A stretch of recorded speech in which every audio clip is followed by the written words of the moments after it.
les écoles. Donc, on commence par les écoles de langue. Exactement. Le temps que vous passez à l'école de langue, c'est déterminé par vous-même, par vos compréhensions. Écoutez pas les gens, oui, moi j'ai étudié pendant une année, moi j'ai étudié pendant 6 mois, moi j'ai étudié pendant 3 mois. Est-ce que tu t'en sors? Si tu t'en sors, ok. C'est quoi la suite? Exactement. Et aussi, un petit, je vais soulever un petit détail. En fait, là, à l'école, c'est une autre vie. Dehors, c'est aussi une autre vie. Donc, tout dépend de ta volonté. Il y a d'autres qui sont ici, là, qui ont fait des années, mais l'anglais, c'est pas trop ça. Hein.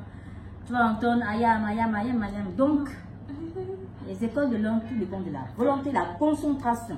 Donc, vous avez Eagle Vision, hein? Eagle Vision. Vous avez ACE School, vous avez Institute. Of Languages, vous avez quoi? Et là, voilà. CEPS. Voilà. Et les écoles de langue, voilà, ça aussi. Ils font aussi la langue. Donc, les écoles de langue sont choisies en fonction du quartier où vous allez résider. C'est toujours mieux d'avoir une école à côté. C'est-à-dire que si tu n'as pas, parfois, tu peux te retrouver dans des situations où tu n'as pas assez d'argent du taxi. Tu peux essayer de marcher ou bien de prendre un taxi de là. C'est toujours mieux d'avoir une école à côté. Un taxi de là, aller-retour, ça ne te coûte pas cher. Tout ça, là, il faut penser. Mais si tu prends un taxi, une école qui est à l'ouest, ta maison est à l'est, les embouteillages ici, c'est pas possible, surtout le matin. Tout le monde va au boulot, à ses préoccupations, à ses occupations, qui désolé. Donc, c'est pas facile. Les embouteillages, les heures, donc ça ne sera pas vraiment bien pour vous. Évident, exactement. Donc, en dehors de cela, les écoles de langue, comme on disait en fait, à l'école tu apprends ce que tu apprends, mais c'est dehors en fait, les personnes avec qui tu traînes qui pourront t'aider à t'améliorer dans ce pourquoi tu es venu. Donc, si tu sais que tu veux continuer les études ici, il faudrait que tu puisses te faire des amis qui parlent la langue en question. Parce que de nombreuses personnes en fait, de nombreux francophones, se retrouvent ici toujours à être incapables de s'exprimer parce que ils ont traîné plus avec les francophones. Donc un conseil, si possible, le mieux pour toi, cherche une maison. Ne va pas à l'hostel francophone, les big hostels, les bonnes hostels, toutes les couleurs des hostels là. Cherche un endroit où tu te retrouveras avec des personnes qui te feront être obligé de parler et t'exprimer dans une langue, dans la langue pour laquelle tu es venu ici. Prenez ce conseil à cœur parce que c'est très important pour votre cursus.